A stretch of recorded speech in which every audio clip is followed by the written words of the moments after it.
పెద్దవాళ్ళ ఇళ్లల్లో పెళ్ళిళ్ళ విషయంలో ఒకటి గుర్తుపెట్టుకోవాలి. చేసుకోండి మీ ఇష్టం, ఎంజాయ్ చేయండి. ఎందుకంటే సంపాదించుకున్నారు, సంపాదించుకున్నది ఆస్వాదించడానికి, అనుభవించడానికి కాకపోతే ఎందుకు. కానీ సమాజంలో ఈర్ష్యను సృష్టించుకోవద్దు. అంబానీ వాస్తవంగా ఈ దేశంలో అద్భుతమైనటువంటి వసతి. ఇవాళ ప్రతి ఒక్కళ్ళు సెల్ ఫోను, యూట్యూబ్లు చూస్తున్నారు, ఫోన్ కాల్స్ చేస్తున్నారు, వీడియో కాల్స్ చేస్తున్నారు, వాట్సాప్ కాల్స్ చేస్తున్నారు. ఇదంతా ఎట్లా సాధ్యమైంది అంటే ఖచ్చితంగా డేటా ఫ్రీ కాన్సెప్టే, ఏడాదికి తక్కువ ఖర్చుతోనే. ఆ ఇంపాక్టే దేశంలో ఒక పెద్ద మార్పుకి, అనేక కొత్త వ్యాపారాల ఉనికికి కారణమైంది. కానీ అదే అంబానీ సంపాదన మీదన విపరీతమైన కసి పెరిగింది, వ్యతిరేకత పెరుగుతోంది.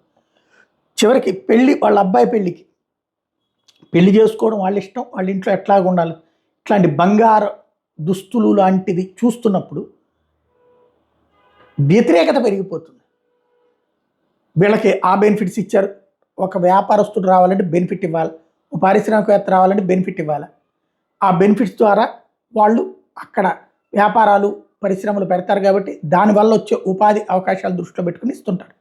ఇప్పుడు రిలయన్స్ ఎన్ని లక్షల మందికి ఇస్తుంది ఉపాధి అవకాశాలు, ఉద్యోగ అవకాశాలు. కాబట్టి ఆ రూట్లు.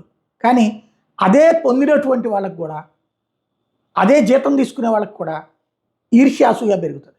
అది గుర్తుపెట్టుకోవాల్సినటువంటి అవసరం ఉంది. అది ఇంటర్నల్గా వాళ్ళల్లో వాళ్ళు చూసుకోవడం వేరు, కానీ పత్రికలకి, టీవీలకు వచ్చేటప్పుడు క్రమంగా ఈర్ష్యాసూయ పెరుగుతుంది.